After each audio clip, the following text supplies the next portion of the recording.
Kalau kita tidak mau memperjuangkan Mas Ganjar, dia yang paling pantas jadi presiden.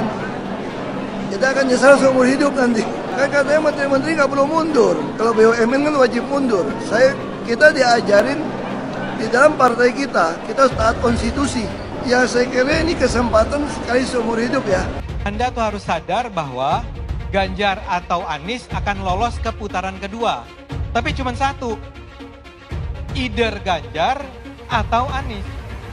Maka di putaran kedua, Anda harus siap-siap kalau Anda pendukung Ganjar, Anda harus pindah mendukung Anies. Kalau Anda pendukung Anies, Anda harus siap-siap pindah dukung Ganjar. Ya, siap-siap aja, nggak apa-apa kalau Anda bergabung. Tapi siap-siap nih ya, kalau Anda pendukung PDIP yang keras gitu ya, Anda nanti akan harus siap mendukung PKS. Sama pejuang nih. Udah sembuh belum? Doakan ya. Ya terus. Ya, tidak akan pernah bisa pulih lah. Tetap ada kurang-kurangnya. Tapi tetap berjuang untuk jaga pemilu yang jurdil. Pasti. Keren. Kita wariskan demokrasi yang lebih baik buat rakyat. Kalau Mas Guntur Soekarno Putra mengatakan terserah kalian mau diapa-apain kalau nanti Mas Ganjar sudah jadi presiden, kalau kekuasaan sudah ada di tangan Mas Ganjar, kita mau sampaikan bahwa nggak akan ada yang diapa-apain kalau Pak Prabowo menang. Kalau Pak Prabowo Gibran menang, Mas Ganjar nggak akan diapa-apain. Mereka akan berhak mendapatkan pekerjaan, penghasilan sesuai dengan kemampuan mereka. Nggak akan diapa-apain. Banteng-banteng yang dilukai. Siapa yang melukai? Jokowi. Asuo. Setiap Mas Ganjar datang, lalu ada yang ngintili. Jokowi maunya revolusi mental, tapi gagal terjungkal-jungkal. Satu-satu aku sayang ibu, dua-dua aku sayang ayah. Jutaan Jokower merasa ditipu, penampilannya lugu, jebol licik, ngakali mahkamah. Fahri Hamzah ngomong, kalau nanti Anies kalah akan masuk penjara, timbulkan ketakutan bagi masyarakat. Saya tidak mendukung Anies karena saya lihat agama digunakan untuk politik praktis. Karena itu sekarang saya berdiri di belakang Ganjar Mahfud karena saya pikir Mas Ganjar dan Pak Mahfud tidak punya track record itu. Tidak pernah menggunakan agama untuk tujuan-tujuan politik praktis. Itu kenapa sampai saat ini saya berdiri di belakang Ganjar dan Mahfud.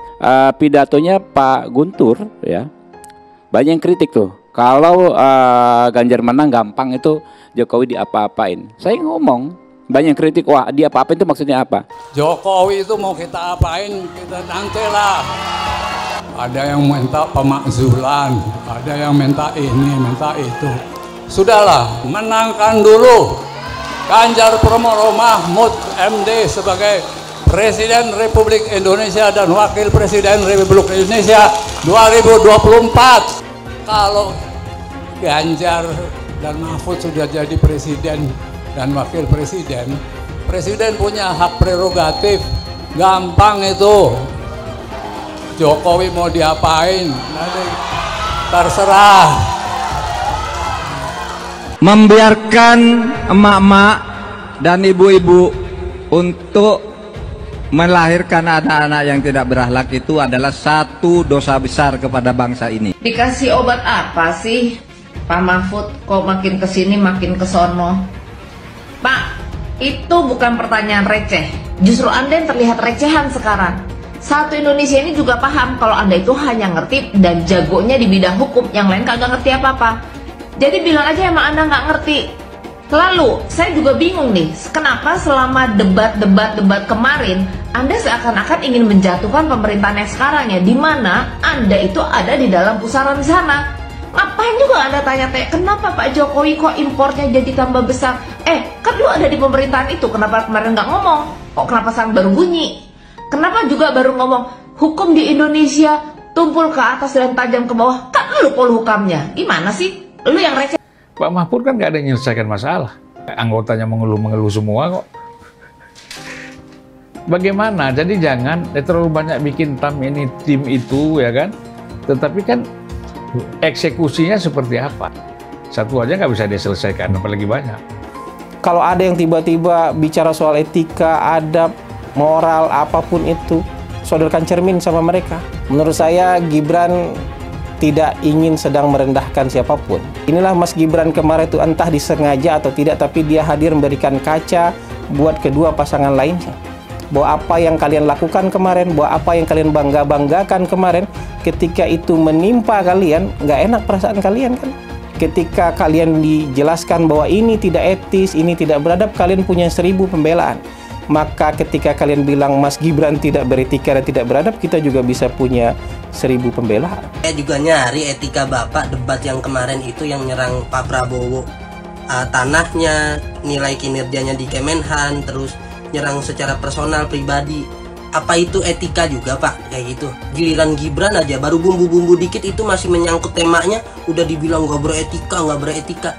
Lagian lithium peroxide beneran ada Pak gitu. Kalau kita penonton nggak ngerti apa sih itu, googling dulu oke. Lah ini calon pemimpin harus ngerti dong. Kan dibahas tuh sama tim sosial lithium peroxide. Tapi udah mulai pinter nih si wakil 01 ini, dia belajar sama si Sengkuni nih untuk muter kata-kata. Dia nggak bisa jawab tapi dia bilang ini bukan tebak-tebakan definisi, ini debat standar kebijakan, padahal nggak bisa jawab tuh si lithium peroxide itu apa. Nah udah mulai pinter nih mainin kata-kata ke si Sengkuni nih. Udah gitu greenflation lagi, greenflation yang ditanyain ke 03. Pak, greenflation beneran ada kok, Bapak bilang pertanyaan receh. Kalau pertanyaan receh, Bapak langsung jawab gitu loh Pak. Jangan dibilang pertanyaan receh balik ke moderator. Jangan ngambek Pak, kalau nggak ngerti jangan ngambek. Beneran ada greenflation. Kita sebagai penonton awam, Google ada bener Pak, sesuai temanya greenflation tuh ada. Jadi maaf kalau pertanyaannya itu menyesarakan Bapak 03 tuh. Maaf banget tuh Pak pertanyaannya. Nah makanya Prabowo Gibran tuh cocok. Kenapa? Prabowo senior ya kan, udah berumur, jadi seniornya udah dapet. Nah Gibran anak muda, tahu solusi-solusi zaman now, tahu teknologi zaman now, tahu permasalahan zaman now. Cocok dipadukan nih. Jadi ternyata yang dianggap tidak beretika itu adalah ketika Mas Gibran itu begini-begini karena dia sebenarnya ingin mengekspresikan jawabannya itu belum ketemu Prof. Mas Gibran itu berkali-kali, lebih dari sekali ketika habis menjawab Caimin gitu misalnya ya. Dia berkali-kali begini dan juga mengucapkan mohon maaf ya kalau sampai ada kata-kata yang misalkan nggak berkenan. Pertanyaannya yang masuk akal, jangan seperti orang bodoh. Gibran bodoh dan menganggap saya juga bodoh, dikiranya bisa dikerjain kayak gitu kan. Jadi Mas Gibran itu dilatih agar gini-gini biar mempermalukan saya gitu. Dari apa-apa. Padahal yang dilihatkan Mas Gibran tuh nada isinya, sehingga saya katakan ini pertanyaan receh. Itu kan secara akademis untuk anak SD kelas 3. Maka saya katakan tidak layak dijawab untuk sebuah forum terhormat. Betul. Maunya mempermalukan kan, sepermalukan balik pelatih. Betul. Saya sudah berdiskusi dengan ratusan orang pandai, selalu memuaskan. Tapi yang paling sulit itu berdiskusi dengan orang bodoh. Bagaimana cara mengatasi greenflation? Apa sih inflasi hijau? Itu kan ekonomi hijau. Saya lagi nyari jawabannya Prof. Mahfud. Saya nyari-nyari di mana ini jawabannya. Kok nggak ketemu jawabannya? Saya tanya masalah inflasi hijau kok malah menjelaskan ekonomi hijau. Ini tadi tidak saya jelaskan karena kan beliau kan seorang profesor. Sesuai dengan aturan. Greenflation adalah inflasi hijau. Sesimpel itu. Saya juga ingin mencari itu jawabannya ngawur juga itu. Gila ini. Ngarang-ngarang ndak karuan, mengkaitkan dengan sesuatu yang tidak ada gitu ya. Begini loh, kalau akademis itu gampangnya kalau bertanya yang kayak gitu-gitu tuh recehan gitu. Recehan. Oleh sebab itu tidak layak dijawab menurut saya. Dan oleh sebab itu saya kembalikan saja ke moderator. Ini tidak layak dijawab pertanyaan kayak gini. Tidak ada ini jawabannya. Sepertinya Prof. Mahfud agak ngambek ya. Soalnya saya sudah 2 kali memberikan pertanyaan yang sulit. Carbon capture, greenflation, selalu dikomenin pertanyaan receh. Ya kalau receh ya dijawab Pak, itu loh. Segampang itu. Mas Gibran, saya menghormati Anda sebagai calon wakil presiden sehingga saya tidak akan bicara secara menjebak dan receh-receh. Saya bangga kenapa? Karena Gus Muhaimin menjaga marwah debat. Yang kedua, menunjukkan sikap yang menghormati lawan bicara. Menghargai dan tidak sedikit pun merendahkan orang yang sedang menjadi lawan debat. Dan Gus Imin menunjukkan kepada kita sikap yang terhormat. Dan itu semua didasari apa? Semua mulai dari etik. Semua mulai dari etika. Kalau etik itu dihormati, ditinggikan, maka perilaku akan mencerminkan itu. Pak Ganjar dan Pak Anies itu datang dengan tingkat akurasi data yang sangat rendah. Bahkan tadi saya sebut kecenderungan punya kebohongan. Kalau kemudian ada nilai, kan kalau Pak Ganjar menilai 5, itu kan menilai 5 itu menilai kinerja hukum Indonesia. Yang di bawah Pak Jokowi dinilai oleh Pak Ganjar itu 5 kan. Padahal Menteri Menko Polhukamnya itu adalah wakilnya Pak Ganjar. Nah, termasuk ketika Pak Anies misalnya kasih penilaian yang sangat subjektif, nggak tahu apa-apa, cuma nggak punya bahan apa-apa, ya sudah rasanya karena nggak suka dengan orang yang bekerja di situ, ya sudah dikasih nilai sesukanya saja. Jadi ini menurut saya, ya itu yang tadi saya sebutkan, objektivitasnya rendah, kompetensinya rendah, tapi kemudian memberikan nilai berdasarkan tendensi pribadi yang tidak suka itu. Dari debat ini, betul Pak Prabowo adalah menjadi sosok yang paling sabar. Dan itu adalah ciri-ciri negarawan. Dan ketika diserang kanan kiri, beliau tetap sabar, mempertahankan apa yang tidak perlu beliau sampaikan untuk keutuhan bangsa. Keren dong, satu-satunya perempuan di Republik ini jadi presiden loh. Wah, memang kuasa tuh enak kok. Ya, tapi kan ibu udah suruh berhenti ya berhenti. Itu aja. Lupa daratan. Nanti sebarkan ini semua dengan baik. Saya bilang perlawanan kita adalah terukur. Seluruh rakyat kalau solid, terus berjuang ke akar rumput, bicara pada rakyat dengan baik bahwa kamu harus memilih orang yang benar-benar dapat diangkat menjadi pemimpin Presiden Republik Indonesia ini untuk 5 tahun. Waduh, saya nggak ikut capres. Nanti kalau saya ikut, baru saya tanggapan.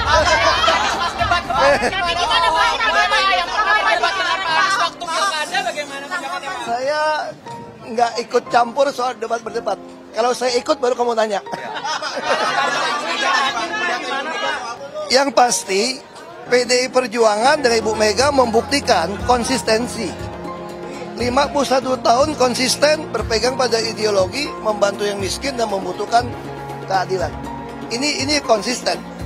Itu partai yang bisa kita percaya karena dia konsisten. Saya adalah petugas partai. Karena saya adalah kader yang dilatih, ditugaskan untuk mewujudkan cita-cita proklamasi. Jadi saya ini jelas, Ibu Megawati juga petugas partai, apalagi saya.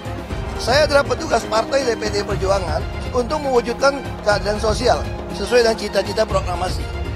Dan ini ideologinya, ini ada partai kader dengan ideologi yang jelas. Ya, saya bangga, saya berterima kasih di Indonesia ada partai PD Perjuangan yang konsisten memperjuangkan ideologi Pancasila dan juga tentu Kebinekaan Tunggal Ika gitu ya. Punya tanah berapa, punya tanah ini.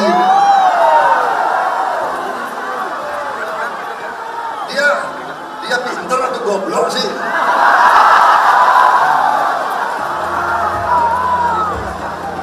Dia ngerti nggak ada HGU, hak guna usaha, hak guna bangunan, pakai, ya kan? Itu tanah negara, saudara. Tanah rakyat, tanah bangsa. Daripada dikuasai orang asing, lebih baik Prabowo yang mengelola. Tapi manakala pemerintah memerlukan saya, segera menyerahkan. Gak usah dibawa-bawa debat lah. Anda hanya memperlihatkan ketololan Anda. Bapak Presiden menyampaikan, Bapak punya lahan lebih dari 340.000 hektar, sementara TNI kita, prajurit kita, selebih dari separuh tidak punya rumah dinas. Itu fakta, tidak perlu dibicarakan secara tertutup. Itu kekurangan yang harus kita perbaiki. Dan ketika tadi Bapak mengatakan, Bapak akan meningkatkan kesejahteraan. Pak, Bapak ini sudah Menhan selama 4 tahun, hampir 5 tahun. Bukan calon Menhan, jadi harusnya menunjukkan inilah yang sudah saya kerjakan, bukan mengatakan apa yang akan dilakukan. Nah, saya menyampaikan bila saya ditugasi maka kenaikan gaji dilakukan tiap tahun, maka perumahan prajurit TNI dipastikan dibangun sehingga mereka tidak perlu ngekos, tidak perlu mereka sewa, dan mereka bisa tenang. Mereka diminta mempertahankan setiap jengkal, tapi kita tidak memberikan tempat tinggal bagi mereka berdinas. Itu tidak benar, itu harus dikoreksi. Dari mana kita bisa menilai akurasinya? Jadi menurut hemat kami, bila ada di antara kami yang faktanya keliru, Bapak tunjukkan. Tapi kalau Bapak tidak menunjukkan, berarti memang faktanya benar. Itulah kenyataan yang ada di lapangan. Dan ini juga yang selalu kami gunakan. Kami gunakan fakta-fakta itu. Itulah sebabnya Pak, kami melihat penting sekali untuk kita tenang, dingin, jangan emosional dalam menghadapi persoalan-persoalan kenegaraan, dalam menghadapi persoalan-persoalan pertahanan. Pak Anies juga terlalu teoritis, tapi yang nyata tentang masalah AI, cyber, teknologi tinggi dan sebagainya adalah sumber daya manusianya, awaknya. Saya begitu jadi menteri, saya membentuk 4 fakultas baru di bidang sains, teknologi, engineering, dan mathematics. Kita menyiapkan putra-putri kita terbaik untuk menguasai teknologi. Kalau tadi disebut ada yang teoritis, ada yang kedua tidak dilaksanakan. Jadi selama 5 tahun ini, apa yang dikerjakan dalam mempertahankan sistem cyber kita? Mohon tenang. Justru di situ letak problemnya. Ketika kepercayaan dari Ibu dan Bapak Saudara sekalian diberikan kepada kami, maka kami insya Allah akan mengembalikan posisi Indonesia. Apa yang kita kerjakan di level dunia membuat Indonesia bisa menjadi tuan rumah di negeri sendiri. Itu tingkat keluarga. Pencurian ikan, pencurian pasir, itu menandakan bahwa kita kebobolan. Dan lebih jauh lagi, ironisnya, Kementerian Pertahanan menjadi kementerian yang dibobol oleh hacker 2023. Sebuah ironi, karena itu kita ingin mengembalikan. Dan 700 triliun anggaran Kementerian Pertahanan tidak bisa mempertahankan itu, justru digunakan untuk membeli alat-alat alutsista yang bekas. Di saat tentara kita lebih dari separuh tidak memiliki rumah dinas. Sementara menterinya punya, menurut Pak Jokowi, punya lebih dari 340 hektar tanah di Republik ini. Ini harus diubah. Tambah lagi, food estate singkong yang menguntungkan kroni, merusak lingkungan, dan tidak menghasilkan. Ini harus diubah. Kami akan memulai dengan kepemimpinan yang menjunjung tinggi etika. Kepemimpinan yang mengandalkan data, informasi, kapasitas yang serius. Kita ingin Republik ini berperan di level global, dijaga secara serius untuk rumah tangga, untuk nasional, sehingga kewibawaan kita adalah kewibawaan berdasarkan kekuatan. Untuk itu kita butuh perubahan. Dari si penegakan hukumnya dulu. Maka kalau saya mulai dari sini, maka yang mesti dilakukan adalah pemiskinan. Yang kedua, perampasan aset. Maka segera kita bereskan undang-undang perampasan aset, dan untuk pejabat yang korupsi bawa ke Nusa Kambangan agar bisa punya efek jera bahwa ini tidak main-main. Tidak ada lagi jual beli jabatan. Yang kedua, jangan biarkan mereka store pada pemimpinnya. Kalau ini terjadi, kerunyaman itu akan muncul dan pemimpin tidak boleh ragu untuk memutuskan itu. Menko Polhukam itu sudah ada lebih dari 15. Tapi saudara, di dalam sejarah kan tidak pernah ada Menko Polhukam melakukan tindakan hukum. Karena alasannya saya kan hanya koordinator. Kalau saya sikat semua. Koruptor, mafia, penjahat, saya ikut turun tangan. Dan itu kalau saya ada di posisi baru yang lebih luas kewenangannya, itu nanti akan lebih banyak yang saya lakukan untuk itu. Republik ini penuh dengan pengorbanan, tahu tidak? Mengapa sekarang kalian yang baru berkuasa itu mau bertindak seperti waktu zaman Orde Baru?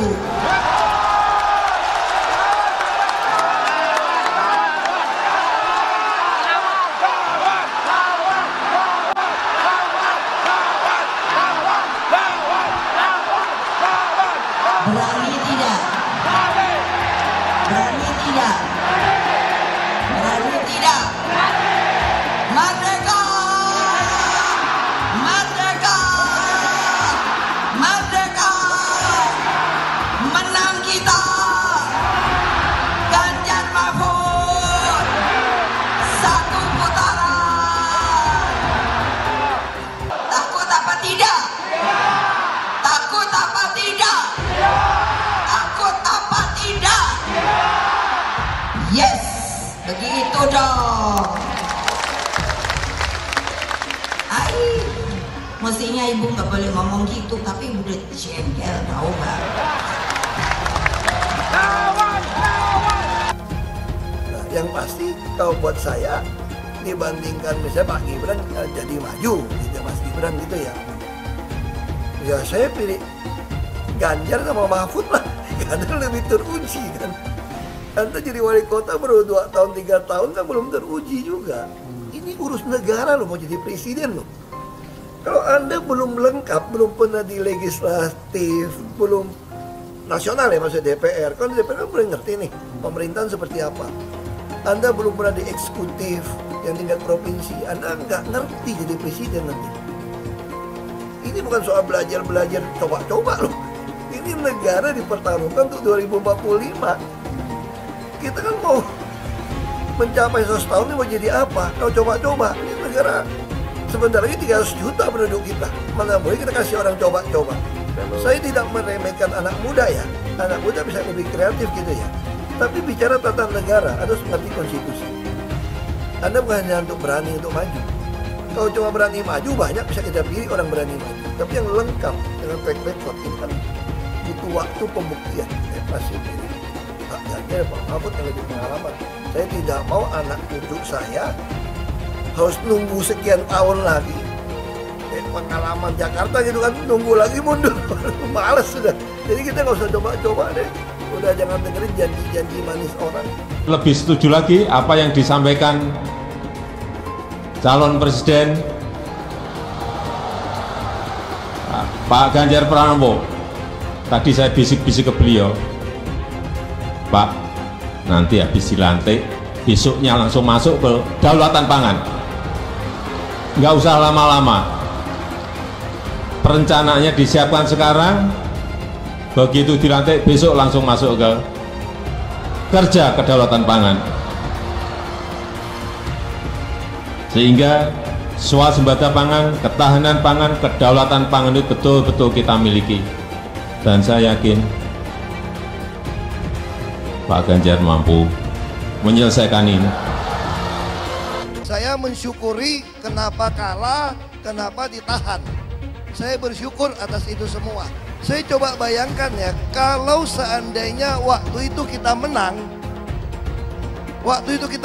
gitu ya, hari ini belum tentu kita bisa nikmati seperti ini. Kita bersyukur 5 tahun Tuhan izinkan kasih ke orang yang pintar ngomong untuk kerja. Coba kalau kita bayangkan gitu ya, kalau kemarin saya masih jadi gubernur, ini saya udah turun ini. Tapi yang pintar ngomong itu dikira orang hebat kan? Ini lebih berbahaya tahun 2024, langsung ketahuan karakternya. Langsung ketahuan itu. Saya juga ada kutipan Pak di kamar saya Pak. tulisannya, Jakarta telah mengambil keputusan yang fatal. Jangan hanya konsentrasi pada pembangunan benda-benda mati yang indah difoto dan bisa ditunjukkan dalam 5 tahun hasilnya. Kalau kita mau menilai sebuah janji, maka lihat janjinya, lalu lihat kenyataannya. Dulu janjinya apa ya? Dan ini aneh, betul-betul aneh. Ini bukan kampanye, tapi saya sampaikan sini. Di satu sisi menyiapkan jalur-jalur air untuk dikirim ke laut, di sisi lain di lautnya dipasang dengan pulau reklamasi. Tinggal tunggu waktu jadi rob, air balik. Dan ini melawan sunatullah. Kenapa? Air itu turun dari langit ke bumi, bukan ke laut. Harusnya dimasukkan ke dalam bumi, masukkan tanah. Di seluruh dunia air jatuh itu dimasukkan ke tanah, bukan dialirkan pakai gorong-gorong raksasa ke laut. Jakarta telah mengambil keputusan yang fatal. Bukan banjir, itu memang parkir air. Bukan banjir, itu memang parkir air. Masyarakat berkeliling dengan membawa toa untuk memberitahu semuanya, termasuk sirine. KAI-BON 82 miliar. Apa alat transportasi yang dimiliki oleh hampir setiap orang? Alat transportasi yang dimiliki semua orang adalah kaki. Kalau seandainya orang Jakarta percaya Pak Anies jadi gubernur pun, saya berani jamin kok dia akan lakukan normalisasi yang sama seperti saya lakukan kok. Gak usah bohong lah. Tapi ketika air sampai di muara, maka siap untuk dipompa ke laut. Pancasila Soekarno, ketuhanan ada di pantai. Anak Tuhan dari mana? Kalau Yesus anak Tuhan, bidangnya siapa? Besok di seluruh wilayah Indonesia akan katakan dan Iblis hanya menggoda orang yang beriman. Makanya jarang-jarang orang kafir kerasukan setan. Yang kerasukan setan itu orang baik-baik. Jarang, saya belum pernah nengok Cina kerasukan setan. Pernahkah Ahok itu kerasukan setan? Enggak, setannya juga. Karena sesama setan jarang saling menggoda. Karena di salib itu ada jin kafir. Karena di salib itu ada jin kafir. Karena di salib itu ada jin kafir. Haleluya. Kepalanya ke kiri apa ke kanan? Kepalanya ke kiri apa ke kanan? Tetap percaya salib itu lambang mulia, bukan jin. Kok ketawa? Aku nggak nyindir siapa-siapa loh. Anies merupakan antitesis daripada Pak Jokowi. Antitesis artinya bertolak belakang dengan Jokowi. Anies sudah menyatakan tidak akan melanjutkan semua program dari Pak Jokowi. Jadi semua pembangunan yang dilakukan oleh Pak Jokowi akan dihentikan oleh Anies jika Anies menjadi presiden. Lagi pula Anies didukung oleh khilafah dan pendukung Anies adalah ormas seperti FPI dan HTI. Apa kita mau FPI dan HTI kembali di Indonesia jika Anies memimpin? Anies juga dikenal sebagai bapak politik identitas yang menghalalkan segala cara untuk menggapai kekuasaannya, termasuk menggunakan politik identitas berbasis agama. Lihatlah di kasus Ahok waktu itu. Kita sudah bisa melihat hasil kerja Anies selama 5 tahun di Jakarta. Tidak ada satupun janji yang dipenuhi dan tidak ada kinerja yang bisa dibanggakan. Dari DP 0%, OKOC, kelebihan bayar, Formula E, banjir, sumber resapan, jalan rusak, dan gonta-ganti nama jalan. Lihatlah rekam jejak Anies selama 5 tahun. Bayangkan Indonesia ke depan jika dipimpin oleh Anies. Dan bayangkan jika Anies menang. HTI dan FPI, ormas khilafah yang dibubarkan itu akan dikembalikan oleh Anies. Apakah kita mau Pancasila diganti jadi khilafah? Perkataan Ahok sudah terbukti dan Jakarta sudah menjadi korban. Jangan biarkan Indonesia menjadi korban kibulan Anies Baswedan. Umat minoritas, terutama kaum Tionghoa, tidak akan memilih Anies Baswedan. Pak Mahfud sebenarnya pernah punya alasan tersendiri mengapa dia tidak mengundurkan diri. Satu, dia pernah mengatakan kepada saya secara langsung bahwa Pak Mahfud tidak akan mengundurkan diri kalau Pak Prabowo tidak mengundurkan diri. Karena apa? Kalau Pak Prabowo mengundurkan diri, dia akan mengundurkan diri. Tujuan utamanya adalah Pak Mahfud selaku Menko Polhukam harus bertanggung jawab terhadap berjalannya secara lancar, berjalannya secara baik proses pemilihan umum. Karena selaku Menko Polhukam, pemilu juga berada di bawah tanggung jawab beliau. Banyak sekali pekerjaan Pak Mahfud yang betul-betul belum begitu tuntas dikerjakan oleh Menko Polhukam karena memang persoalan-persoalan yang sangat rumit, terutama berkaitan dengan persoalan hukum. Dan partai koalisi pengusung ketika itu mengatakan mereka masih berharap dari Pak Mahfud sebagai Menko Polhukam sebagai satu-satunya hari ini yang bisa diandalkan dalam persoalan integritas selaku menteri. Pak Mahfud lalu menghadap kepada partai-partai koalisi pengusung Pak Mahfud sebagai cawapres.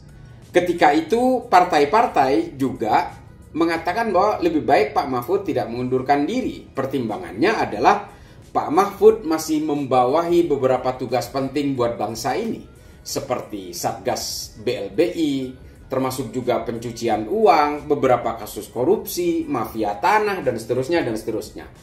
Namun perkembangan berkata lain. Hingga akhirnya pada suatu saat Pak Ganjar menyatakan bahwa Pak Mahfud lebih baik mundur supaya tidak terjadi konflik of interest.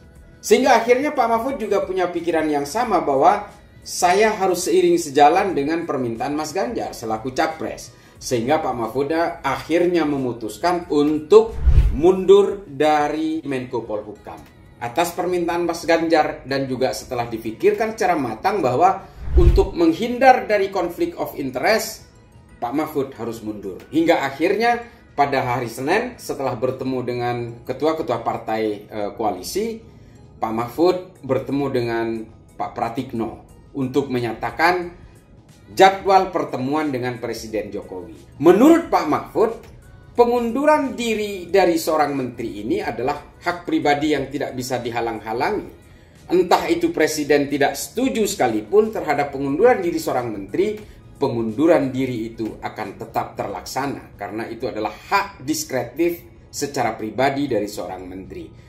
Nah, lalu kemudian apa yang dilakukan oleh Pak Mahfud? Pak Mahfud memutuskan untuk fix memundurkan diri dan ketika bertemu dengan Pak Jokowi, Pak Mahfud tidak akan ada opsi lagi selain memberikan surat pengunduran diri. Tapi Pak Mahfud tetap menginginkan menghadap presiden dan menyerahkan sendiri kepada presiden surat pengunduran diri itu. Apa alasannya?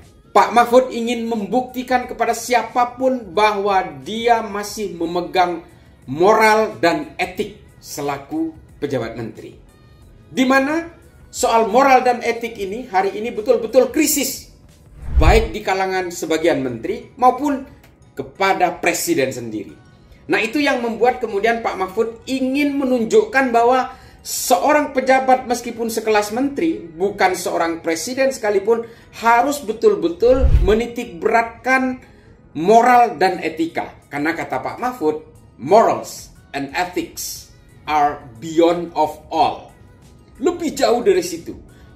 Moral dan etik beyond dari segala aturan. Oleh karena itu percuma kita berdebat soal pasal-pasal, percuma kita berdebat soal argumentasi-argumentasi kalau moral dan etik tidak dipegang. Tapi apa yang terjadi memang selama ini? Sebagai seorang presiden, pemegang amanat tertinggi dari jabatan apapun di negara ini, tapi dia tanpa malu-malu justru mengkampanyekan paslon tertentu dengan pasal-pasal sesuai dengan pemahamannya sendiri dan bahkan pasal itu tidak ditunjukkan semua kepada publik. Sungguh memalukan. Pak Jokowi tanpa malu-malu mengatakan bahwa seorang presiden boleh berpihak dan berkampanye sambil menunjukkan klarifikasinya dengan hanya satu pasal. Padahal di dalam undang-undang itu ada 3 pasal yang saling mengikat, di mana salah satunya adalah tidak boleh melakukan kampanye dengan alasan kepada anaknya sendiri, kecuali kepada satu partai dengan dirinya atau dirinya menjadi capres juga sebagai petahana. Tapi persoalannya kan Pak Jokowi bukan petahana. Pak Jokowi sudah habis masa jabatan kepresidenannya tahun ini. Nah ini kemudian pelajaran penting dari Pak Mahfud ini yang harus diserap oleh Pak Jokowi. Pak Jokowi harus ingat bahwa jabatan ada batasnya.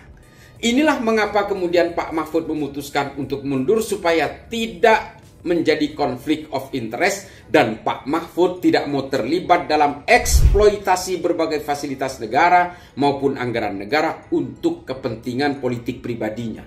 Sehingga kemudian Pak Mahfud harus mundur dari Menko Polhukam. Sebenarnya apa yang bisa kita petik dari sini? Kesimpulan akhirnya, Pak Mahfud ingin mengajari Jokowi bagaimana seorang pejabat tinggi sekelas presiden ataupun hanya sekelas menteri untuk tetap berpegang teguh kepada moral dan etika. Ini yang ingin diberikan. Oleh karena itu, saya berharap proses pengunduran diri dari Pak Mahfud ini menjadi prime mover, menjadi lokomotif kepada menteri yang lain yang hari ini merasa was-was dengan konflik of interest dan tetap menolak berbagai fasilitas dan anggaran negara untuk dijadikan sebagai akselerasi bagi kepentingan pribadinya. Salut buat Pak Mahfud. Oleh karena itu, pelajaran dari Pak Mahfud ini mudah-mudahan menjadi titik picu moral dan etik bagi seluruh pejabat di negara ini dan juga mudah-mudahan bisa menginspirasi menteri yang lain untuk juga ikut menegakkan moral dan etika bersama Pak Mahfud atau ikut mundur bersama Pak Mahfud karena krisis kepercayaan itu menjadi mahal ketika orang-orang ini tidak mau mundur. Dulu Anies bisa menang karena menggunakan agama dan etnis. Isu agama, ras, dan antar golongan dinikmati oleh relawan Anies. Saat itu Anies didukung oleh FPI, HTI, dan pengasong khilafah lainnya. Pada akhirnya Ahok harus kalah, namun kekalahan dia adalah kekalahan yang membuka mata rakyat Indonesia bahwa masih ada orang-orang yang menang dengan cara menggunakan politisasi agama atau politik identitas berbasis agama. Ternyata banyak sekali orang yang dengan mudah terhasut lewat jalan-jalan seperti itu. Relawan Anies terutama dari FPI, HTI, PA212 seperti Bahar Smith dan Rizik Syihab selalu menghujat Cina, etnis Cina. Tapi saat ini negara Cina sudah menjadi nomor 1 di dunia. Saya bangga sebagai Cina. Etnis Tionghoa dicap sebagai pemberontak, sedangkan etnis Arab dianggap sebagai Tuhan atau tuan dari pribumi. Etnis Arab dipuja-puja dan dianggap sebagai dewa. Lihat saja Rizik Syihab dan Bahar Smith dipuja-puja, padahal mereka mengujar kebencian. Pengasong khilafah seperti Rizik Syihab, Bahar Smith, dan teman-teman, mereka hanya buat gaduh di Indonesia. Sedangkan negara yang mereka sanjung-sanjung itu, Arab Yaman, masih belum maju dan masih terbelakang. Saya percaya Indonesia dengan mayoritas pribumi juga akan menjadi negara maju. Seharusnya Arab Yaman belajar dari negeri Cina. Seperti kata kitab suci, belajarlah sampai ke negeri Cina. Anies dan juga pendukung Anies seperti Rizik Syihab, Bahar Smith, dan kelompok-kelompok HTI dan FPI harus belajar ke negeri Cina supaya tidak lagi melakukan kelebihan bayar. Yang jelas saya memilih pribumi, bukan yang dari Yaman. Ganjar jelas pribumi, nasionalis, dan pasti akan melanjutkan visi dan misi dari Pak Jokowi. Suara Ahok merepresentasi warga minoritas, dan etnis Tionghoa mendukung Ganjar Pranowo. Ahok pasti akan mendukung Ganjar, karena Ahok anti radikalisme. Ahok yang jelas tidak akan mendukung Anies Baswedan, karena Anies Baswedan didukung oleh kelompok khilafah, HTI, dan FPI, ormas terlarang itu. Anies merupakan antitesis daripada Pak Jokowi, dan diragukan kenasionalisannya, apalagi pribumiannya.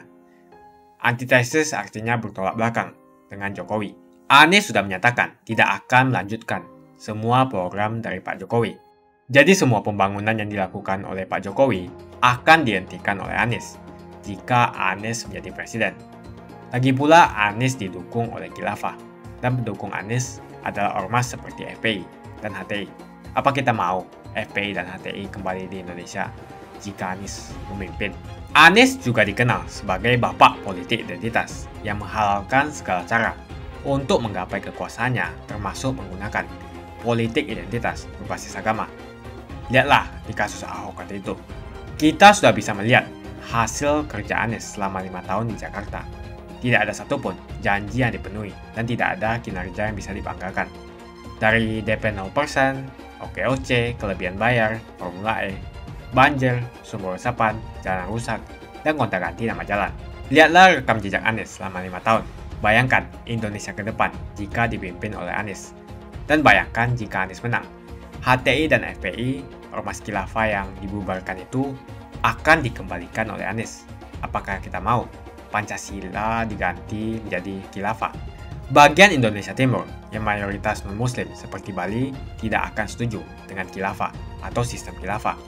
Mungkin Indonesia akan bubar jika Anies menjadi presiden. Perkataan Ahok sudah terbukti dan Jakarta sudah menjadi korban. Jangan biarkan Indonesia menjadi korban kibulan Anies Baswedan. Umat minoritas, terutama kaum Tionghoa, tidak akan memilih Anies Baswedan. Saya yakin karma Ahok mengejar Anies Baswedan. Dulu Anies memainkan politik identitas kepada Ahok. Sekarang Anies dipertanyakan kepribumiannya karena dia teriaman. Itu saja opini saya hari ini. Tuliskan opini kalian tentang Anies Baswedan. Jika kalian setuju dengan pendapat saya di video ini, pastikan kalian menekan like di video ini dan bagikan video ini ke teman dan family Anda supaya mereka semua mengetahui tentang informasi ini.